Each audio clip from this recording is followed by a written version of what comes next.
Ensuite, Donc les bras, ça va de où jusqu'à où? Est-ce que tu peux me montrer comment on fait? ça va du bas de la main jusqu'au coude. Attention, là ils sont pas d'accord avec toi. Là. Prendre la main aussi. Hein? Prendre la main aussi. La main, donc c'est-à-dire on commence d'où? Je prends l'eau, je commence d'où alors? De La paume? la paume jusqu'au coude. Vous êtes d'accord? On commence de l'extrémité des doigts. Donc quand on va laver la main, mes chers frères, on va commencer avec l'extrémité des doigts. Vous allez me dire, mais on a déjà lavé la main. La première fois on a lavé, c'était pas l'obligatoire, c'était le mustahab. C'était ce qui était recommandé. Là, c'est l'obligatoire. Tu es obligé de reprendre toute la main. En arabe, quand on dit al-yad en arabe, ça commence de là jusqu'à là. Tout ça, ça s'appelle al-yad. Tout ça s'appelle al-yad. D'accord? Mais Allah subhanahu wa ta'ala nous a dit que farsilu wa aydiyakum ila al-marafiq. Il nous a délimité jusqu'à où on doit s'arrêter. Donc ça commence de là jusqu'à les coudes inclus. Donc faites bien attention. Et faites attention quand vous lavez le coude, de bien laver l'extérieur du coude aussi. Parce qu'il y en a certains qui l'oublient ça. Donc si tu l'oublies, ça annule tes ablutions. Donc c'est-à-dire que c'est pas quelque chose à prendre à la rigolade. Ok, donc on a commencé, on a fait ça, on a bien entre les doigts. Ok, on a commencé, on a lavé la main. Donc ça, on le fait combien de fois, tu m'as dit? 3 fois. 3 fois. Et ensuite, on fait quelle main? On fait le bras gauche. Le bras gauche. Donc, exactement. Donc on fait la même chose avec le bras gauche. Et celui qui fait la gauche avant la droite, qu'est-ce qui se passe? Si les ablutions ne sont pas valides. Non, c'est valide. Ah, il y a une divergence là. C'est qui a la bonne réponse? Ces ablutions, ils sont valides ou sont invalides? Celui qui commence la gauche avant la droite. Abdelmonaïm. C'est valide. Sûr et certain. Ouais. Donc Abdelmonaïm, il a dit c'est valide. Effectivement, c'est la bonne réponse. Donc si par erreur, tu n'étais pas concentré, tu as fait la gauche avant la droite, tu peux continuer tes ablutions, il n'y a pas de problème.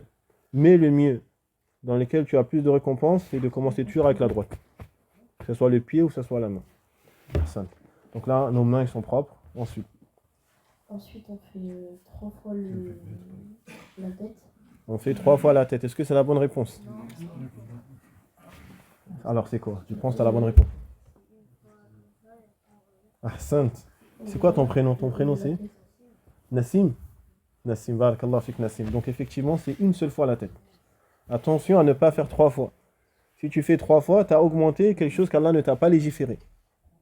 Allah n'a pas décrété que tu fasses 3 fois. Donc, vu que tu n'as pas fait comme il t'a dit, donc tes ablutions ne sont pas valides. Et est-ce qu'il faut laver la tête comme ça, voilà, je fais comme ça, je me lave bien la tête, ou bien il faut... Qu'est-ce qu'il faut faire? Il faut partir de la racine. De la racine cheveux. Et je lave, je frotte et je fais quoi? Non, je passe... Voilà. Donc, on va juste passer les mains mouillées, on va juste essuyer une fois, et on revient. Aller-retour. Oui. Et ensuite, qu'est-ce qu'on doit faire? Ensuite, on doit se laver les oreilles. Se laver? Est-ce que c'est le terme qui est exact? Se rincer dans les oreilles. Non, on doit essuyer. Voilà. Le terme le plus exact, c'est vraiment passer les mains avec l'eau un petit peu sur les oreilles. Est-ce que je reprends une nouvelle eau? Est-ce que je fais les cheveux, ensuite je prends de l'eau et je fais les oreilles, ou bien directement avec l'eau? Tu peux directement faire sans aucun problème. Donc tu vas venir juste mettre ton index à l'intérieur et ton pouce à l'extérieur et tu vas essuyer, tout simplement.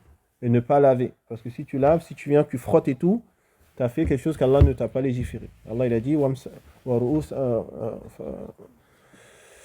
إلى المرافق وامسحوا برؤوسكم وامسحوا. Et Allah il a dit essuyez, passez de l'eau mouillée avec vos cheveux. D'accord? Sur les cheveux. Ahsan. Et ensuite, on a fait les cheveux, on a fait les oreilles, qu'est-ce qu'on doit faire après? Ensuite, on doit faire 3 fois le pied droit et 3 fois le pied gauche. D'accord. On lave ensuite les pieds, en commençant par le pied droit. De où jusqu'à où? Est-ce que je lave toute la jambe? Non, des bouts des orteils jusqu'au talon. Jusqu'au? Talon. C'est tout. Oui. Est-ce que vous êtes d'accord? Un petit peu plus haut à la cheville. Hein? Et? Un petit peu plus haut à la cheville. Exactement. Donc, du bout des doigts jusqu'à la cheville. Oui. Et ça englobe tout. Ça englobe le talon, ça englobe tout ce qui est en rapport avec le pied. Et la limite, c'est la cheville, inclus. Donc, la cheville incluse. D'accord? On le fait 3 fois. Et attention à ne pas oublier de laver entre les bouts des doigts. Car des fois, la plupart du temps, c'est des parties qui sont cachées. Car le doigt, il est collé. Donc, si tu ne fais pas attention de l'ouvrir pour que l'eau pénètre, tu as fait un manquement dans tes ablutions. Il y a une partie de ta jambe que l'eau n'a pas touchée. Et donc, ça, c'est une cause d'annulation aussi. Donc vous comprenez l'importance d'apprendre les ablutions et partez au moment juste avant la prière, voir comment les gens ils font les ablutions, vous allez voir comment ils font. Pour ceux qui ne se sont pas instruits. D'accord? Donc n'oubliez pas de bien laver entre eux. Lorsque c'est au niveau des mains, de laver entre les doigts des mains. Et quand c'est au niveau des pieds, de bien laver entre les doigts des pieds. Et on a oublié quelque chose au niveau du visage. Pour celui qui a une barbe, qu'est-ce qu'il doit faire? Exactement. Donc tu vas faire pénétrer tes mains en dessous de la barbe pour que l'eau pénètre jusqu'à la racine. Ça rentre aussi dans le lavage du visage. D'accord? Et pour ceux qui n'ont pas, ils sont tranquilles. Voilà. C'est tout. On a terminé. Barakallah fik. Bravo. Bravo. Ton prénom, rappelle-moi? Naïl. Naïl. Merci beaucoup, Naïl. Allah yahfadak wa yubarik fik wa yazidak ilma. Barakallah fik, Naïl. Jazakallah khair. Allah yarham al-walidayn. طيب. فالحمد لله الذي يسر وأعان وجزا الله الشيخ الشريفي والأخ الكريم وائل خير الجزاء. فهكذا تعلمنا وضوء النبي صلى الله عليه وسلم وهكذا كان يتوضأ نبينا وحبيبنا وقدوتنا محمد صلى الله عليه وسلم. فما علينا إلا أن عليكم السلام ورحمة الله وبركاته أن نأخذه أسوة وقدوة لنا. Ça va, Nassim? C'est le moustique qui dérange. Ça y est, là, il est parti, le moustique. نعم. وقال سبحانه وتعالى وإن لكم في رسول الله أسوة حسنة. فالحمد لله. إذن, donc, comme je disais, vous avez pu voir à travers ce qu'ils nous ont présenté nos frères comment le prophète sallallahu alayhi wa sallam faisait les ablutions. Et c'est exactement cela. Et celui qui fait comme le prophète sallallahu alayhi wa sallam, man tawadda bi wudu'i hadha ghufira lahu ma taqaddama min dhanbihi.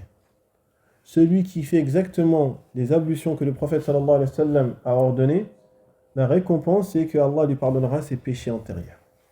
Subhanallah. Une chose simple, mais la récompense elle est énorme. Et malgré ça, beaucoup d'entre nous ne profitent pas de cette récompense. Pour aller s'instruire et pour aller chercher vraiment comment étaient les ablutions du prophète sallallahu alayhi wa sallam. Et on a un très bon exemple à suivre dans le prophète et dans le messager d'Allah. Un très bon et un très bel exemple à suivre pour celui qui croit en Allah et en jour dernier. ثم قال المصنف علينا وعليه رحمة الله قال ونواقضه أي نواقض الوضوء 8 الخارج من السبيلين والخارج الفاحش النجس من الجسد وزوال العقل ومس المرأة بشهوة ومس الفرج باليد قبلا كان أو دبرا وأكل لحم الجزور وتغسيل الميت والردة عن الإسلام أعاذنا الله من ذلك. L'auteur il va passer maintenant aux choses qui annulent les ablutions. Et il a cité 8 choses. La première, il a dit Al-Khariju min as-sabilayn. Ceux qui sortent des 2 orifices, des parties intimes. Ensuite, il a dit ceux qui sortent comme souillure grossière du corps. Et on va détailler chaque point. Ensuite, il a dit, la troisième, wa zawal al-aql, le fait de perdre la raison. La quatrième, wa massul mar'ati bi shahwa, le fait de toucher une femme avec désir. La cinquième, wa massul farji bil yad, le fait de toucher son partie intime, qubulan kana aw dubura, que ce soit devant ou derrière. Wa aklu lahm al-jazur, et le fait de manger de la viande de chameau. Wa taghsil al-mayyit, le lavage mortuaire, le fait de laver un mort. Wa riddatu an al-islam, qu'Allah nous en préserve, et le fait d'apostasier, de sortir de l'islam. On va détailler chaque point. فقال الشارح رحمه الله الخارج من السبيلين وهذا بالإجماع يعني بإجماع أهل العلم كل ما خرج من السبيلين سواء كان بولا أو غائطا أو ما أشبه ذلك فإنه ينقض الوضوء صغيرا كان أم كبيرا. La première chose, c'est tout ce qui va sortir des parties intimes. Et ça, il y a un consensus entre les gens de science. Ils sont unanimes sur cela. Que ce soit de l'urine, que ce soit des excréments, tout ce qui peut sortir de tes parties intimes, que ce soit en petite quantité, que ce soit en grande quantité, que ce soit petit en taille, que ce soit grand en taille, peu importe la chose qui sort, ça annule automatiquement tes ablutions. Directement, ça annule. Que ce soit du liquide ou que ce soit du solide.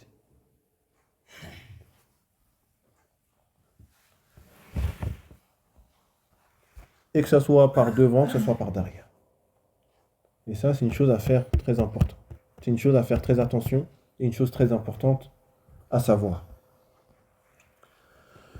Ensuite, قال رحمه الله والخارج الفاحش النجس من الجسد كالصديد والدم والقي وما أشبه ذلك فإذا كثر نقض الوضوء وإذا كان الخارج يسيرا يعني إذا كان مثلا الدم الذي خرج من هذا الجسد كمثلا جرح بسيط وخرج منه الدم فهذا معفو عنه ولا ينقض الوضوء. هذه المسألة خلاف بين أهل العلم لكن الحنابلة يرون أن الخارج الكثير الذي يخرج والفاحش النجس الذي يخرج من الجسد يبطل الوضوء. La deuxième chose, c'est les sécrétions corporelles qui sont excessives et qui sont impures et qui vont sortir du corps. Comme par exemple du sang. Comme par exemple du pus. Lorsque tu as une blessure, il y a un liquide blanc qui se met à sortir. Ou bien des fois quand tu as un bouton sur le pied, il y a du liquide blanc qui sort, le pus. Ça, ou bien le vomissement en grande quantité. Ces trois choses-là, par exemple, si elles sont en grande quantité, alors elles annulent tes ablutions. Mais si elles sont en petite quantité, alors elles n'annulent pas tes ablutions. Comme par exemple quelqu'un qui s'est blessé, il s'est fait une petite blessure et il y a du sang qui est sorti. Est-ce que ça annule ses ablutions? Non. Mais quelqu'un qui a une hémorragie, il a fait un accident et plein de sang est sorti. Alors ça annule ses ablutions. S'il veut faire la prière, il se doit de refaire les ablutions. Donc ça, c'est la deuxième chose. Les sécrétions corporelles, des choses qui sortent du corps, qui sont en grande quantité et qui sont impures. Et si elles sont en petite quantité, alors cela est toléré et il n'y a pas de mal. Et tu ne perds pas ainsi tes ablutions.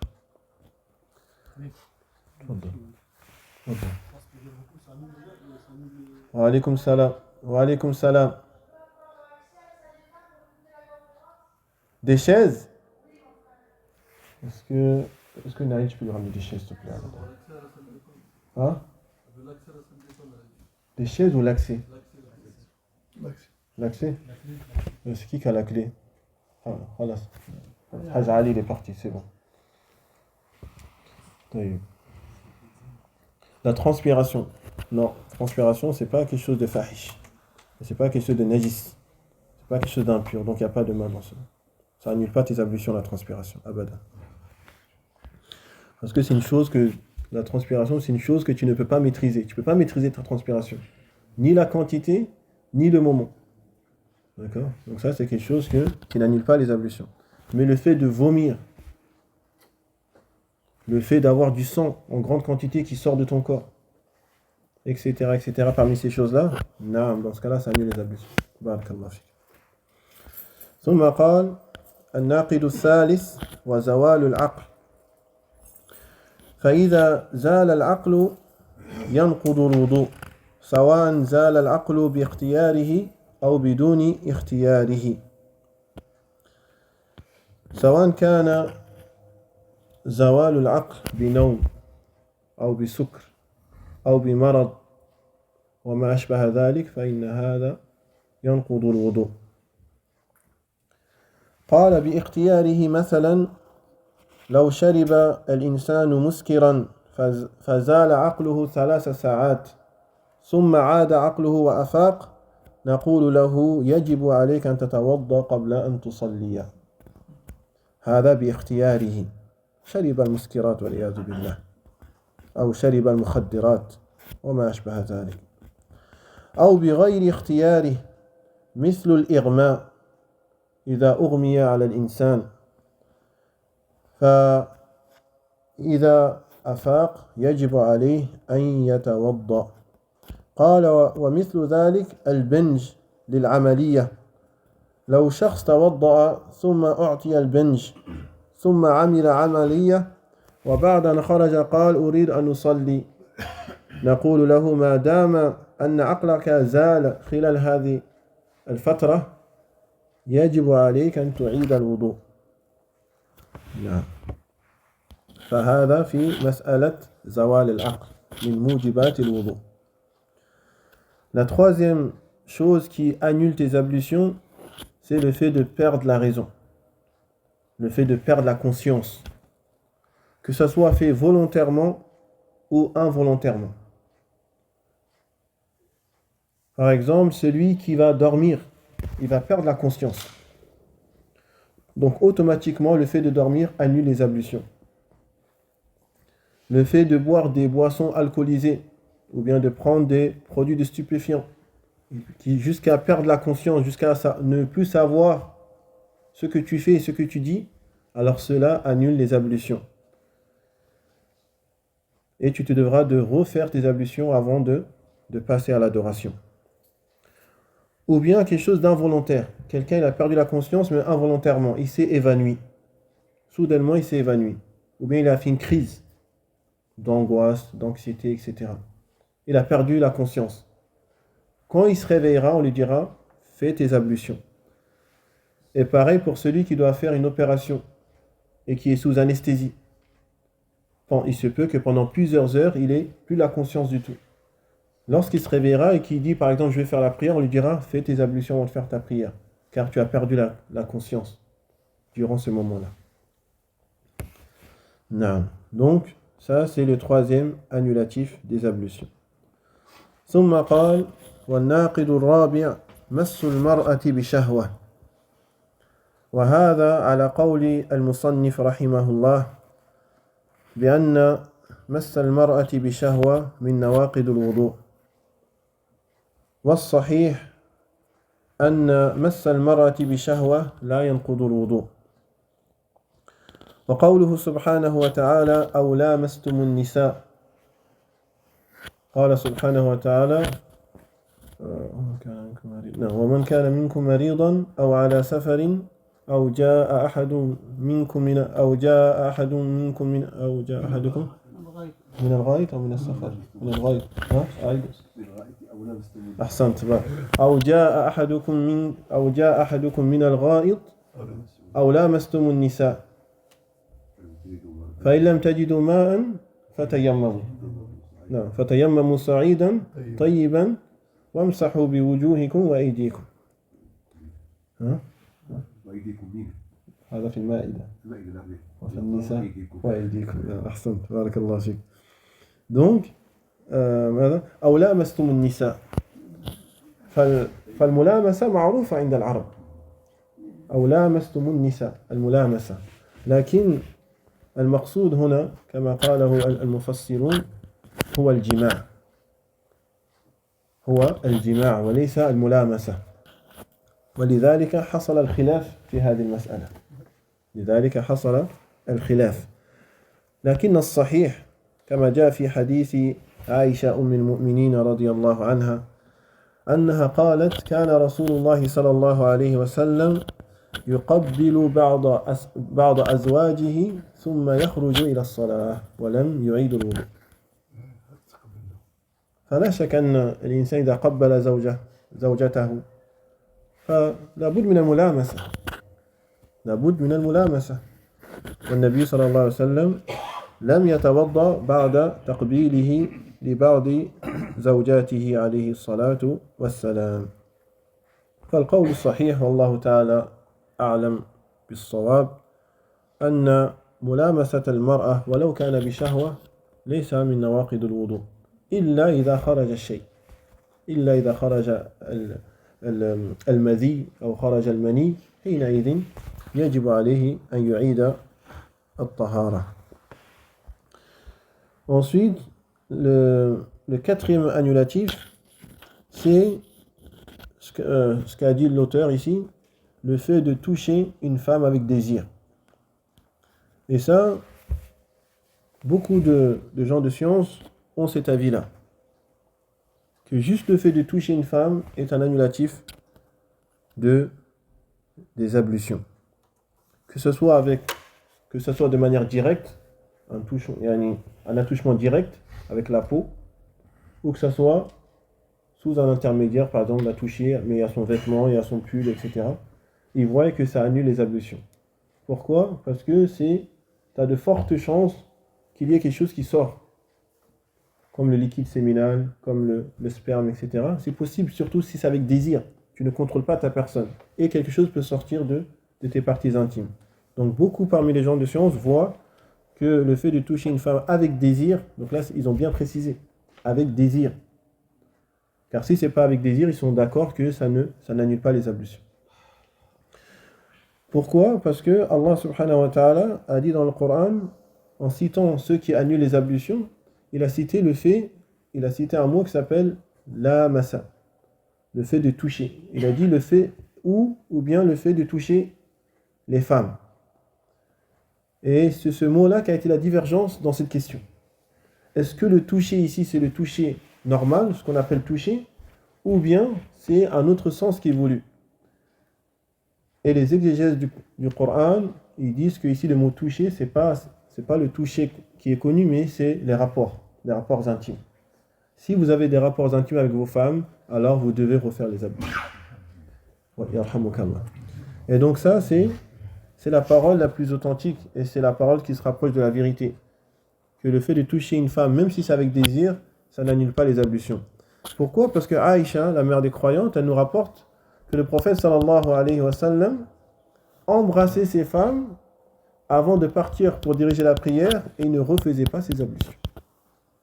Donc on sait que forcément, lorsqu'il y a un bisou, il y a un câlin, forcément il y a une proximité, un attouchement. Et malgré ça, il ne faisait pas ses ablutions. Et ce hadith-là, il est authentique et il est rapporté par l'imam Ahmad fil Musnad, rahimahullah. Il est rapporté par l'imam Ahmad dans son livre authentique. Donc cela nous montre que l'avis la plus forte, c'est que toucher une femme n'annule pas les ablutions. Sauf à une seule condition. Si le fait que tu les touches avec désir a impliqué que quelque chose est sorti de toi, un liquide ou autre, alors à ce moment-là, automatiquement, tu te devras de refaire les ablutions. هذا هو الناقض الخامس. ثم قال رحمه الله: ومس الفرج باليد قبلا كان أو دبرا. والمقصود بمس اليد بباطن الكف لا بظاهره. فلو أن شخصا لمس فرجه بظاهر كفه ما ينقض الوضوء، ولو أن شخصا لمس ذكره بطرف أصبعه مثلا نقول له كذلك لا ينقض الوضوء، لكنه إذا مس فرجه بباطن كفه فحينئذ نقض الوضوء، سواء كان قبلا أو دبر. والدبر إذا مس مكان خارج الغائط فهذا أيضا من النواقض. نعم. لأن النبي صلى الله عليه وسلم قال: من مس فرجه بيده فليتوضأ. وقال في رواية أخرى: من أفضى بيده إلى فرجه فليتوضأ. وقال في رواية أخرى: من مس ذكره فليتوضأ. فاستدل العلماء بهذه الأحاديث الصحاح على وجوب على وجوب الوضوء لمن مس ذكره بباطن كفه. Le sixième annulatif, c'est le fait de toucher ses parties intimes avec la main, que ce soit les parties intimes de devant ou bien d'arrière. طيب أهلا يا جبريل. طيب. أهلا وسهلا حياك الله. بارك الله فيك. Non. Donc, ici, ce qui est voulu avec la main, c'est la paume de la main. Et c'est pas le derrière de la main, ni les doigts. Ce qui est voulu, c'est que si tu touches tes parties intimes avec la paume de la main, alors tu te dois de faire les ablutions. Et si tu le touches avec l'extérieur de la main, alors cela n'annule pas tes ablutions. Cela n'annule pas les ablutions. Pourquoi? Ils se sont basés sur plusieurs hadiths du prophète sallallahu alayhi wa sallam, lorsqu'il a dit que celui qui touche ses parties intimes, qui fasse les ablutions. C'est un ordre. Il a dit, celui qui touche son pénis, qu'il fasse les ablutions. Il a précisé encore ici les parties intimes. Sallallahu alayhi wa sallam. Et pareil pour l'orifice de derrière. Celui qui vient se gratter derrière, il touche l'endroit de sortie des excréments. Alors cela annule ses ablutions. Pourquoi? Parce qu'il a touché un endroit qui est impur. Ou bien un endroit dans lequel sortent des impuretés, pour être plus précis.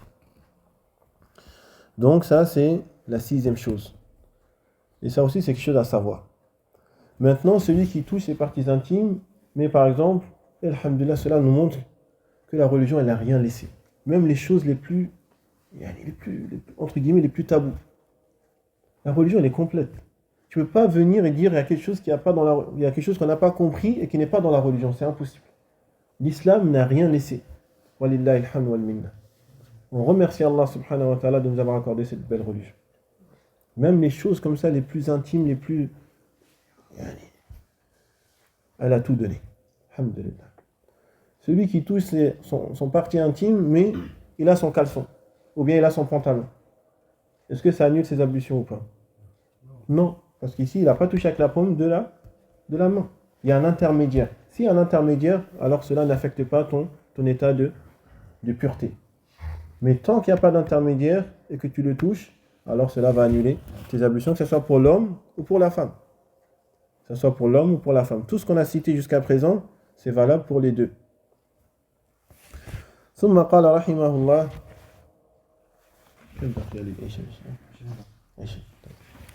ثم قال وأكل لحم الجزور. الجزور ما معنى الجزور؟ الجمل. نعم الإبل.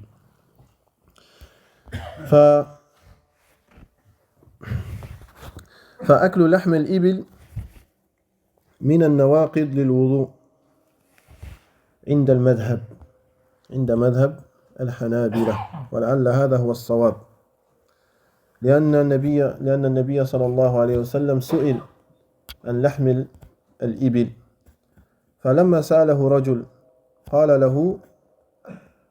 له أنا أتوضأ من لحوم الغنم؟ قال إن شئت فتوضأ وإن شئت فلا تتوضأ.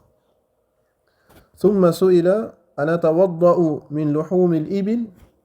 قال نعم فتوضأ من لحوم الإبل. فهذا هو ما استدل به الفقهاء على أن أكل لحم الإبل من النواقض.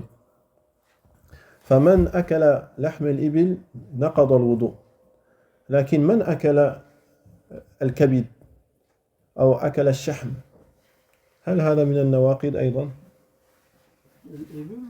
الإبل نعم، كبدة ديال الإبل أكل ملاح، إذا ينقض الوضوء شيخ يوسف؟ طيب من عنده قول آخر؟ تفضل عبد المنعم. نصف العلم، أحسنت. هل عندكم من أكل مثلا الكبدة ديال الإبل هل ينقض الوضوء أم لا؟ ينقض الوضوء. طيب هل الكبدة لحم؟ الكبدة لحم ولا ليس بلحم؟ ليس له.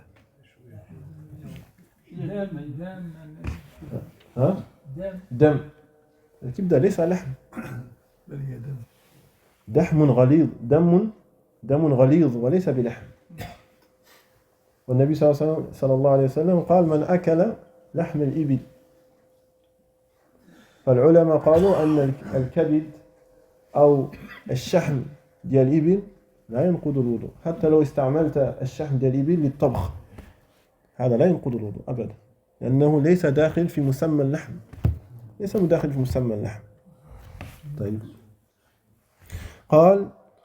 قال الشارح فمن أكل من لحم الإبل ينقض وضوءه بخلاف كبدها لو أكله شخص لا ينقض الوضوء، وبخلاف تذويب شحم الإبل لو أذابه ووضعه في الزيت ثم وضع زيت الإبل على الطعام لا ينقض الوضوء لأنه ليس بلحم. هذا كلام الفقهاء،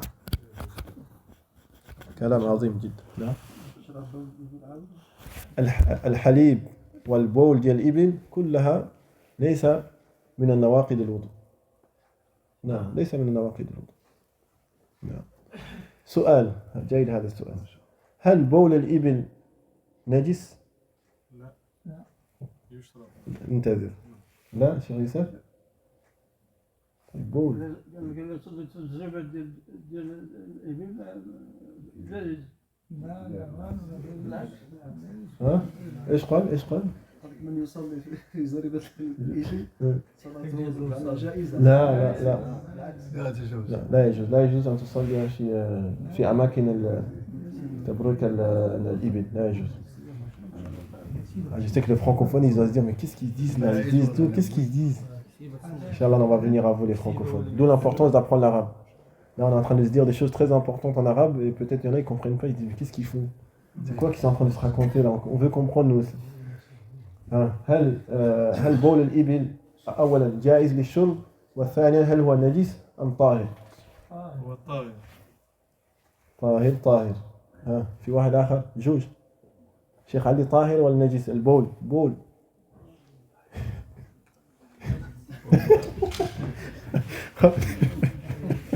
قال نجس، قال بول. إذا من شرب بول الإبل فهو نجس أيضا، هو والبول.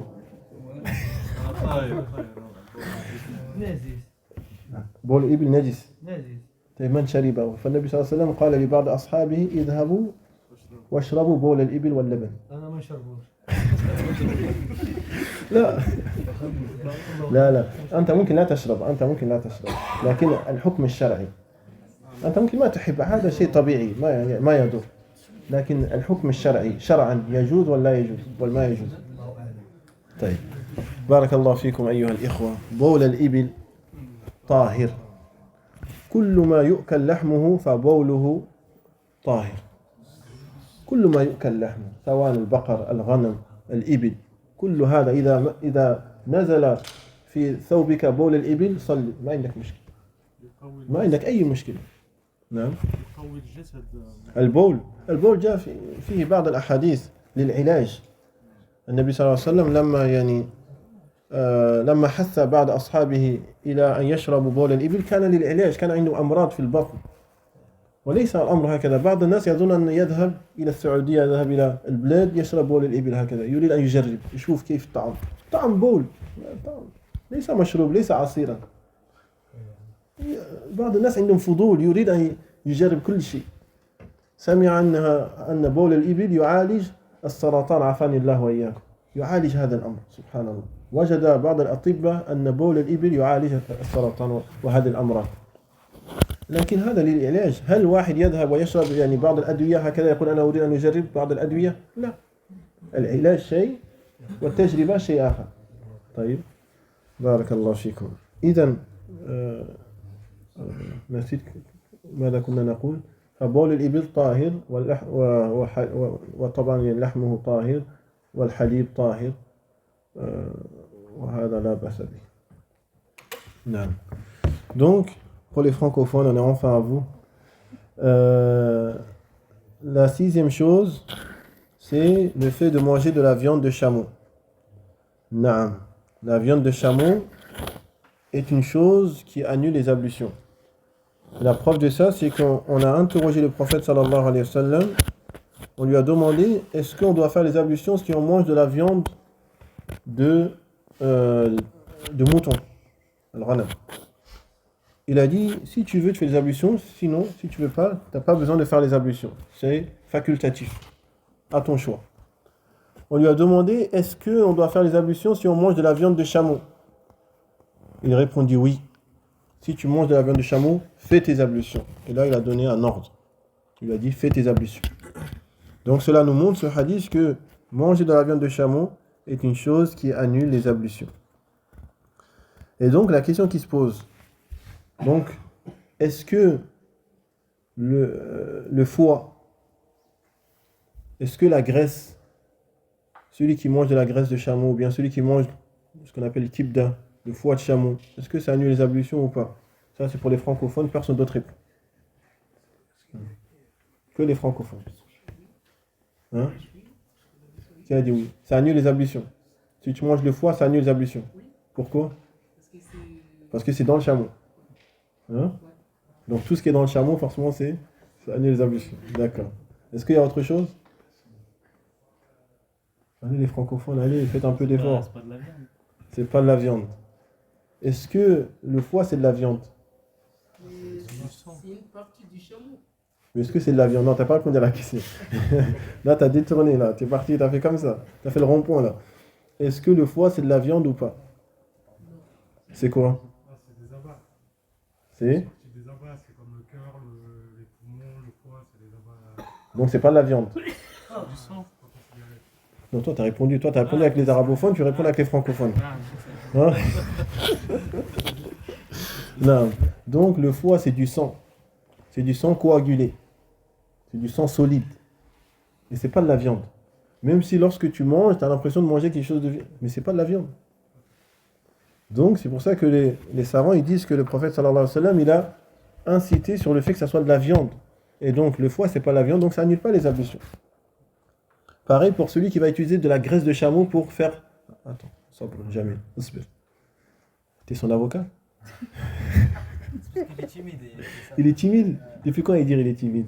Il y a qui connaît ici et dire qu'il est timide?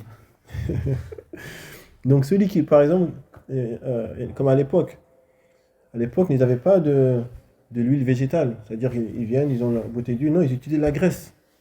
Et la graisse, c'est de l'huile. Tu le mets, tu le fais chauffer, ça devient de l'huile. Et il est... Cheikh Abdel Razak Al-Badr, Hafizahullah, il dit que c'est la meilleure chose pour la santé. C'est de ne pas manger de l'huile végétale, mais d'utiliser les graisses d'animaux. C'est beaucoup plus bénéfique pour la santé que ces huiles qui nous vendent. Que ce soit l'huile de tournesol, que ce soit l'huile de ci et de ça. Bref, c'est une parenthèse.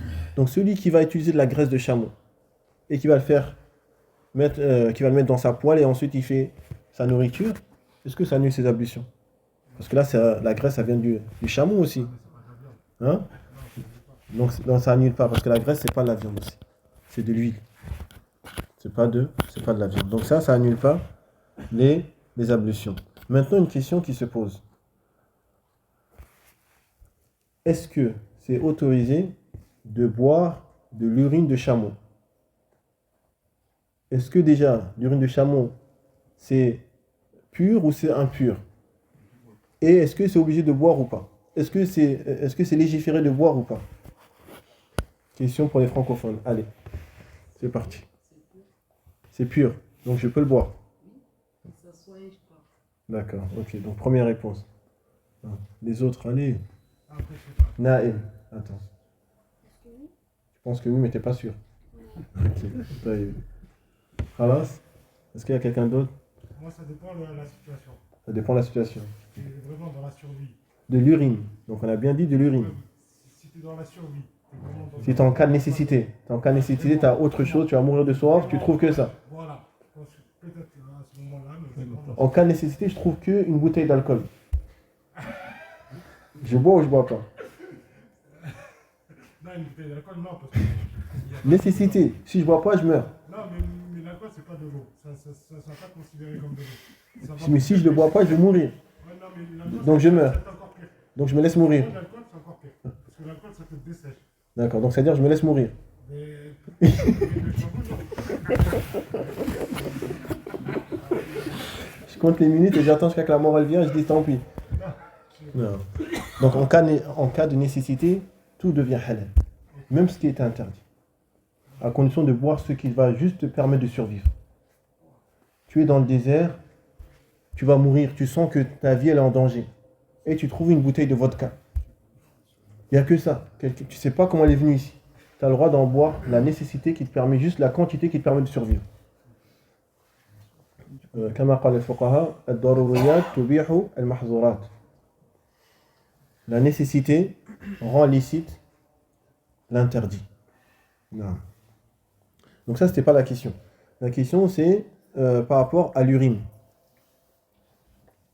L'urine de chameau, c'est quelque chose de pur. Tout ce qui est autorisé à la nourriture, tu as le droit, ses besoins, que ce soit l'urine, que ce soit les excréments, sont purs. C'est-à-dire que par exemple, tu es parti à la ferme et tu ne sais pas comment, de l'urine de chameau, de vache, de mouton est venue dans tes vêtements. Ça n'a aucune coïncidence sur la validité de ta prière si tu venais à prier. Car c'est pur. C'est comme si c'était de l'eau qui était venue. C'est comme si, c'est comme s'il y avait de l'eau qui avait touché ton vêtement. Et le fait de boire de l'urine de chameau, beaucoup de gens, ils ont vu que le prophète sallallahu alayhi wa sallam a autorisé à certains de ses compagnons d'aller boire de l'urine de chameau. Ils se disent, alors je vais aller tester moi aussi.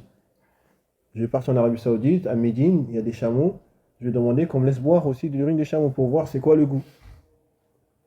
On lui dit, mon frère, de l'urine, ça reste de l'urine, c'est pas du coca, pas du Fanta, c'est de l'urine que tu vas boire.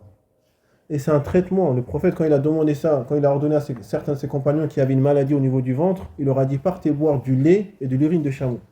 Et ils l'ont fait, ils ont guéri, subhanallah. Et maintenant, même les scientifiques voient que l'urine de chameau guérit contre le cancer, contre certaines maladies. Mais ça ne veut pas dire que toi, tu dois aller tester. C'est comme si tu dis, je vais prendre une bouteille un paquet de médicaments, je vais tester pour voir c'est quoi, qu'est-ce que ça fait, alors que tu es en bonne santé. Non. La nécessité est différente du divertissement. Et malheureusement, on a toujours cette envie de dire, je vais voir comment c'est. Et chaque chose doit être mise à sa place. Donc, boire de l'urine n'annule pas les ablutions. Boire du lait de chameau n'annule pas les ablutions. La seule chose qui annule, c'est manger de la viande de chameau.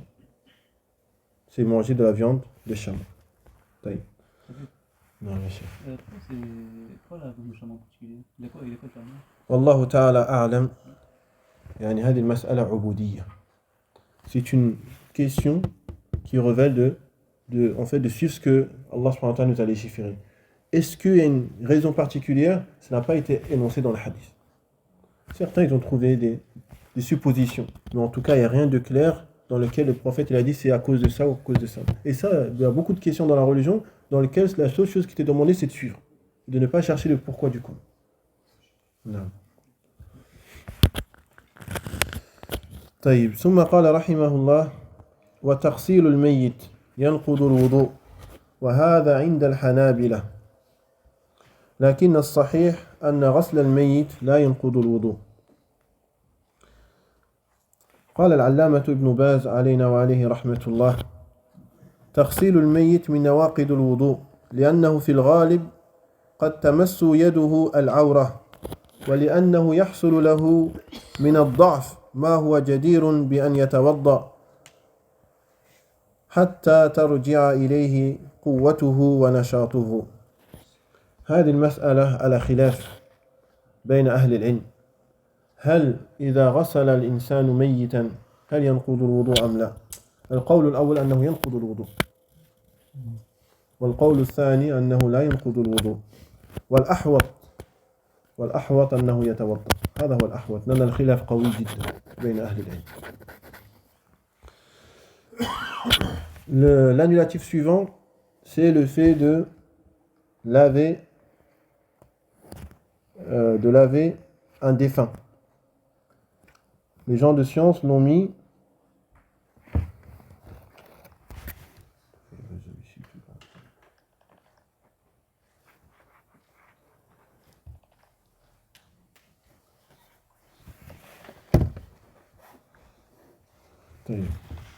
Donc les gens de science l'ont mis dans les annulatifs des ablutions. Et Cheikh Ibn Baz, il dit, alayhi rahmatullah, pourquoi ça annule les ablutions? Car il dit le plus souvent, la personne qui va laver le défunt, il va avoir à toucher ses parties intimes. Et ici, quand on parle des parties intimes, c'est pas forcément ce que nous, il y a les deux parties qu'on connaît. Sachant que la aura en islam, c'est de où jusqu'à où pour l'homme? Du nombril jusqu'au genou. Donc tout ça, c'est considéré comme la aura de la personne. La aura, min as-surra ila non, min as-surra ila rukba. Non. Donc, il dit Cheikh Ibn Baz, parce que le plus souvent, la personne qui va laver le défunt, il va devoir toucher une partie de ses parties intimes, ou bien peut-être il peut être amené à devoir toucher ses parties intimes pour laver, etc. Donc, ça va annuler ses ablutions. Et il dit aussi parce que le fait de laver un défunt provoque une faiblesse chez la personne. Et pour ceux qui ont déjà fait des lavages mortuaires, je ne sais pas si c'est le cas, est-ce que quelqu'un a déjà lavé un défunt ici? Man minkum yani qama bi ghasli mayyit. La ahad? يا شباب كبار لا أحد غسل ميتا أبدا حتى أنت يا شيخ حميد ما سبق لك خائف وأنت تبوبي هل غسلت ميتا لكن تخاف hein? طيب est-ce que personne n'a lavé un défunt? Vous avez peur? Hein? T'as peur toi? T'as pas eu l'occasion? Hein? laver directement, être parmi ceux qui lavent. Jamais. Subhanallah. يعني أنا يعني حقيقة يعني أنصحكم بهذا. أنصحكم أن تتعلموا أولا كيف نغسل مسلما. ثانيا أن تحضروا إذا كان هناك ميت من المسلمين. لأن هذا من أقوى ما يزيد الإيمان. من الأشياء التي إذا فعلته يزيد إيمانك.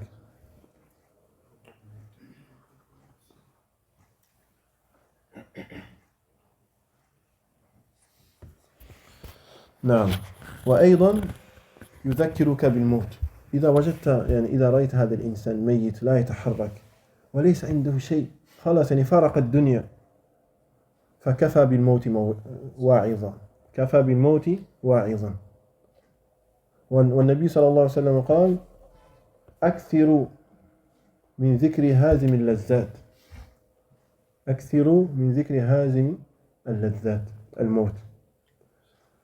Donc, moi je vous conseille vivement, si vous avez l'occasion de le faire, de participer, d'être présent parmi ceux qui lavent les défunts. Car j'ai pas vu une chose, avec l'expérience, j'ai pas vu une chose qui te fait augmenter ta foi plus fort que le fait de voir quelqu'un qui est devant toi et qui a terminé sa vie. Tu vois la personne qui est allongée, et peut-être, c'est une personne peut-être que tu connaissais, et là c'est encore plus fort. Quand c'est quelqu'un la personne que tu laves, c'est une connaissance à toi, le cœur il palpite. Et donc,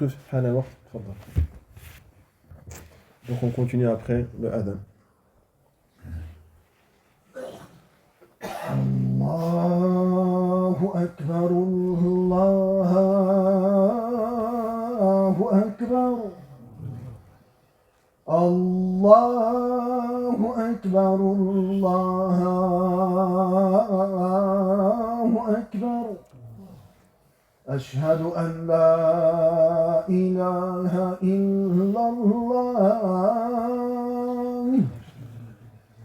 أشهد أن لا إله إلا الله أشهد أن محمدا رسول الله أشهد أن محمدا رسول الله حي على الصلاة حي على الصلاة حي على الفلاح حي على الفلاح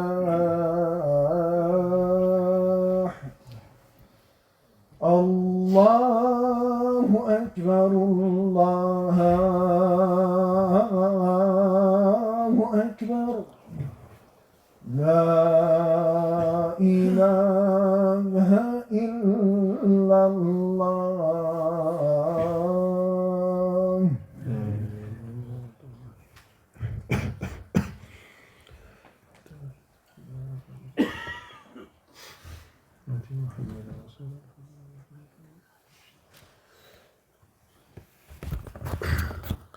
Bismillah wa salatu wa salam ala rasulillah.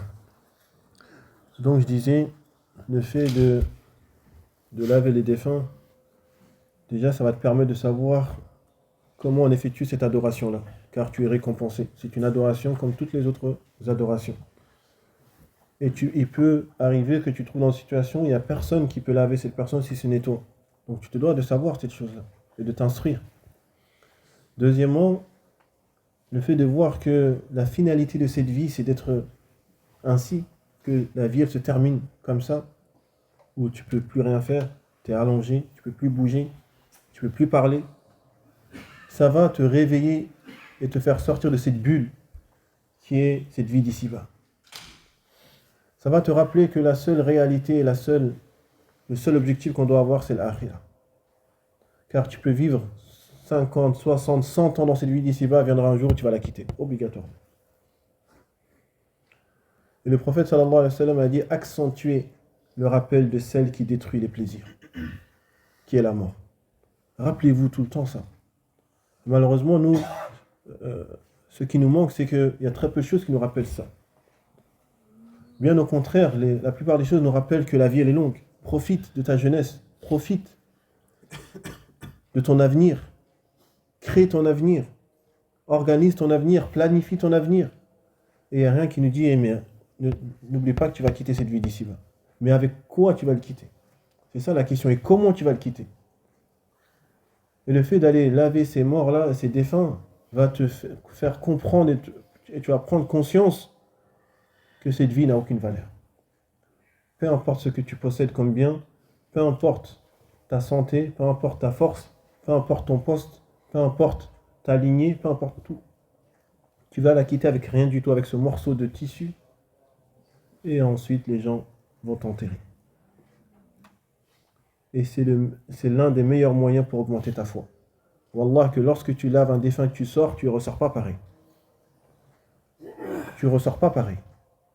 Celui qui ressort, il a lavé un mort et il ressort normal, il a un problème dans son cœur. Et il ne faut pas vous dire que c'est effrayant, j'ai peur, voir la mort. C'est vrai que la mort, c'est quelque chose, on déteste tous la mort. Mais c'est une réalité qu'il faut assumer et prendre en conscience. Et donc le fait de laver cette personne-là, au début, tu peux paniquer, tu peux être effrayé, etc. Mais, Inch'Allah, après, ça va passer. Ça va passer. Et combien on a regardé des films d'horreur, combien ils ont fêté Halloween, combien ils ont fait ça, il y avait des masques, ça faisait peur ça aussi. Mais ça t'a rien fait. Donc, la personne doit juste franchir ce cap-là de dire j'ai peur, akhaf min al-maut, akhaf kada wa kada, wa yakum bihada al-amr. والناقض الأخير قال رحمه الله والردة عن الإسلام أعاذنا الله من ذلك قال لو شخص استهزأ بالدين ثم تاب وأعلن الشهادة بعدها مباشرة وأراد أن يصلي نقول له توضأ فلو قال أنا كنت متوضئا قبل أن أستهزئ بالدين نقول له الردة ناقض من نواقض الوضوء. Et donc la dernière chose qui annule les ablutions que l'auteur a cité alayhi rahmatullah, c'est le fait d'apostasier waliyazu billah, le fait de sortir de l'islam. Et il donne un exemple en disant par exemple celui qui se moque de la religion. Et comme vous le savez, min al-nawaqid al-istihza bid-din. Al-amru jiddu khatir alaykum salam. Parmi les annulatifs de l'islam, il y a le fait de se moquer de la religion d'Allah. قل أبي الله وآياته ورسوله كنتم تستهزئون لا تعتذروا قد كفرتم بعد إيمانكم. نسأل الله السلامة والعافية. وكم من الناس يستهزئون بالدين، يستهزئون باللحية، يستهزئون بالجلباب، يستهزئون بالنقاب، يستهزئون بفلان وعلان، أو يستهزئون ببعض الأحاديث أو بآيات من القرآن. فهذا لا شك أنه من النواقض، نواقض الإسلام. Donc le fait de se moquer de la religion d'Allah, des messagers d'Allah, de se moquer des versets d'Allah, de se moquer des récits et des hadiths du prophète sallallahu alayhi wa sallam, c'est un annulatif de l'islam. Tu as annulé ton islam en faisant cela. Et si Allah te facilite de revenir dans la religion et de faire tawbah, de te repentir, alors tu te devras aussi de refaire tes ablutions, de reprendre ta purification, car tu es devenu impur à cause de ces paroles ou bien à cause de ces actes. نسأل الله سبحانه وتعالى بمنه وكرمه أن يفقهنا جميعا في الدين وأن يرزقنا الإخلاص في القول والعمل وأن يفتح علينا وعليكم بالعلم النافع والعمل الصالح إنه تعالى جواد كريم. اللهم اغفر لنا ولوالدينا وللمسلمين والمسلمات والمؤمنين والمؤمنات الأحياء منهم والأموات إنك قريب مجيب الدعوات. وآخر دعوانا الحمد لله رب العالمين وجزاكم الله خيرا.